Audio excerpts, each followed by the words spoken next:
know they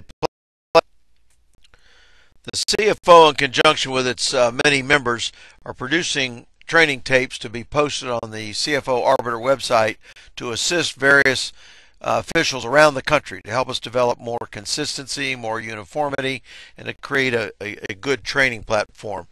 This week's version is going to be Catch No Catch, and it's being produced jointly by the ACC and Conference USA.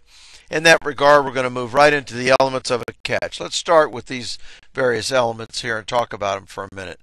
First of all, you have to, in ruling whether a pass is complete, control the ball. Secondly, establish possession.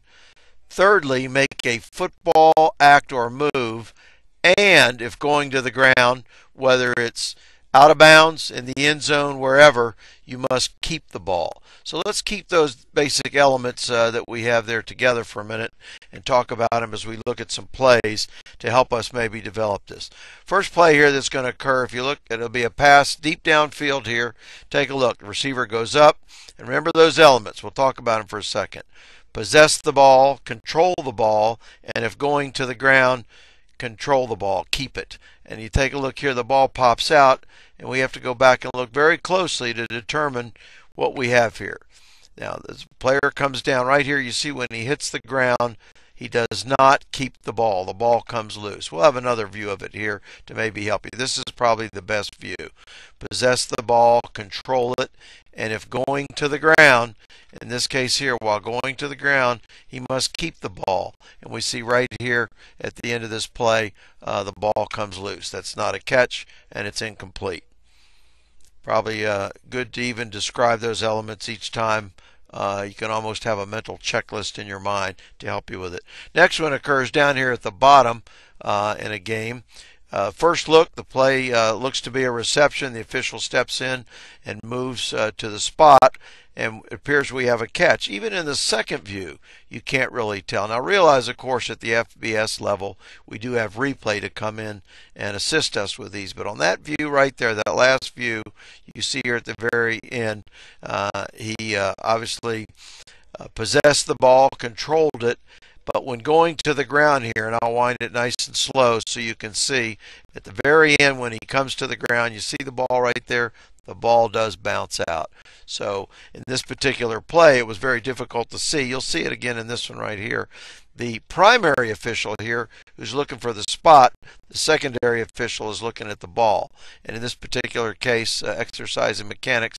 Now we don't really want this official looking down at the spot so much. What we're after is the natural tendency is to go to the ball, but we want him to step up here to where the spot is, and he does get the spot correct, but we really don't want him looking down at the ground like that. Step up to the spot, and you see right there at the end of the play, the very end, the element requiring to keep the ball is not met, hence we have an incompletion. Another view of it here doesn't help us much because in this view we get what the field judge sees here, which he doesn't see the ball because it's concealed. But the line judge coming down makes this change. Replay confirms it, and we move on. A couple other plays coming up here just to give you a little sense of this we're talking about. One of the statements that we make in there, make a football act or move. Control the ball, establish possession. If going to the ground, whether it's inbounds, out of bounds, or in the end zone, regardless of the number of steps, keep the ball. But there's another element here. We talk about make a football act or move. And I'll let this play through once here. It happens real quick. Bang, bang play. The ball's picked up. We don't want to allow cheap turnovers. And in this case here, even with these two views, it's still a little difficult. But right here's the one I want to break down for you about what we talk about in making a football-related move. And I want to wind it back, and you can see right here as the ball comes in, right here, the ball comes in.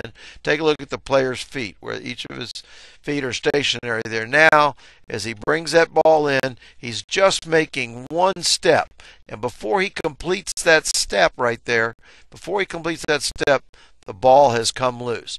That is not making the football act or move with the ball coming loose so quickly. And again, I'll play it back for you a couple times so you can get a good look at it here. Turns, that ball comes loose very quickly. That's an incomplete pass. That's not a catch and a fumble. Another view here, a little harder to tell, but that ball comes loose so quick, we need to establish that that's incomplete.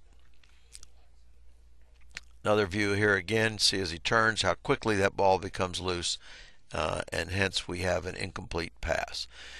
Two others here give you an idea about making the football act or move. The player goes up, receives the ball, now comes to the ground, and the balls come out. Do we have a catch and a fumble, or do we have an incomplete pass? And let's take a look here. You can see clearly he possesses the ball. He's gaining control as he's coming down, but then as he starts to make that football move, the act or step, it appears the ball comes loose. We'll see a better view of it right here. Here's probably the best one. Just as he's bringing that ball in right now, he turns to make that first step, and in doing so, when he gets hit, right in here, this ball starts to come loose. And you can see it's starting to come loose right now, and as this play goes on, it's now loose. That's an incomplete pass. Realize these are tough for the official on the field, but that's our motivation for these videos, is to provide you visual evidence to help you make a mental checklist and do a better job on these plays on a national level. Another view of it again here, bringing it in, makes that football step, but before he completes it, the ball has come loose, and hence we have an incomplete pass. Here's another one involving one of the two same teams. Quarterback rolls out to the right here, makes the throw downfield, and take a look at this one right here. We'll let it play through once, goes down, but the defense ends up with the ball. And we make the teaching point here just to show as he goes up and possesses the ball, controls it, and when going to the ground, he loses it. You'll see it better from a second view here when we play it through. But notice in this particular one, now we rule a turnover there, which is not correct, because the player who ends up with the ball for an interception is in contact with the sidelines. So here we have the receiver coming down to the ground, hits the ground, but that ball is loose. You can see right in here the ball is loose. So at this point, we're not going to have a reception, but as the play continues on, now that ball becomes loose and the defender ends up with it. It's still able to be intercepted, but he's in contact with the sideline when he gets possession of that ball. Hence, we have an incomplete pass. Another view of it here, a couple of them.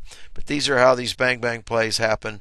And what we're trying to do, again, is develop some consistency and uniformity in our mental checklist. Give you some guidelines to follow on these plays. Coming down, now the ball's loose. Still reception or interception is possible, but when he gets possession, in contact with the sidelines, incomplete.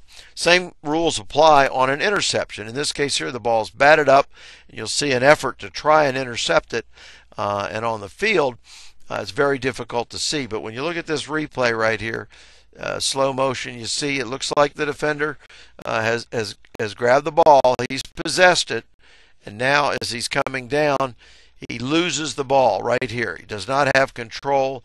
The ball is lost, and now the ball goes down and hits the ground. There's the ball on the ground. Another incomplete pass. So just a mental checklist to get this straight. You get another look at it here. Comes down, the ball comes out. Again, bang-bang plays. We don't want cheap turnovers. Let's talk for a minute about what is the issue and the language we want to use for a pass to be ruled incomplete. First of all, we need to have visual evidence that it's incomplete. And secondly, if you bobble the ball after crossing a boundary line, goal line, sideline, whatever, those are two things that I think produce the visual evidence that it's incomplete. Let's talk about these for a minute here, and you'll see on this one. The sideline play, again, a play going towards the sideline. Quick bang bang catch, hard to tell right there. We'll slow it down for you in this view right here. When you see the receiver coming across the middle, and right here as he gets to the sideline, the ball is delivered. And when this is coming in, now the ball's coming in, remember, possess the ball, control the ball, must have the 1 foot in bounds. He goes up, he has the ball there, and we'll see right in here, it looks like this foot comes down, and we're going to have a catch there, but it happens so quick. Primary official looking at the feet, secondary official looking at the ball, and that's the mechanics that we want to use. In this case here, that is a catch and is a reception. You have another view of it here. Probably won't help quite as much, but you see him up and down. And the question is the foot touching inbounds? All right, another one of these sideline plays, the same thing. It's going to happen up here. Take a look. Quarterback rolls out. Ball is thrown as the receiver's going to the sideline. Again, very, very tough. But you take a quick look here, and as that ball's coming in, he still doesn't have possession, doesn't control it. Now, as he controls it, take a look where the first step is. And this gives us an opportunity to talk about the heel-toe or toe-heel. We've adopted the philosophy several years ago that if the heel hits and then the toe goes out of bounds, it's incomplete, or vice versa. If the toe hits and then the heel goes out of bounds, it's incomplete. So it gives us some uniformity and consistency in explaining this rule as well as officiating it on the field. So in this case here, we have do not have a catch because it's out of bounds, and you can see as it appears right there. Another view of it, just trying to help support it with some various different video. Up, possesses, and then when he comes down, I think we're going to have video evidence here that that is incomplete. One more view right here. This is probably one of the better views here. And when that first foot hits right there, heel toe out of bounds, hence it's incomplete. Another shot. Again, I think you get the idea of what we're trying to talk about. Another play that occurs, controlling the ball. This is a pretty good example right here. You see the first time the receiver controls it, but does it mean you have to have it in your hands? No, it could be pressed against your body. And you won't see it as good right here in this view. But in this next view, I think we get pretty good evidence here. Player goes up, and as the ball slips down on his thigh there between his legs, he's still able to control it. Now take a look at what we see here. The ball is pressed against his body, and as he transfers it to his other hand, he's still kept pretty firm control. This is a good view of it here. It goes up, possess, control, and now even though it's pressed against his leg, he still has firm control. That ball isn't moving in the sense that it's loose. It's pressed against his leg, and I think as a result, we can make the argument here that this is possession and is a touchdown catch because of him controlling it. Again, pressed against his body and firm control.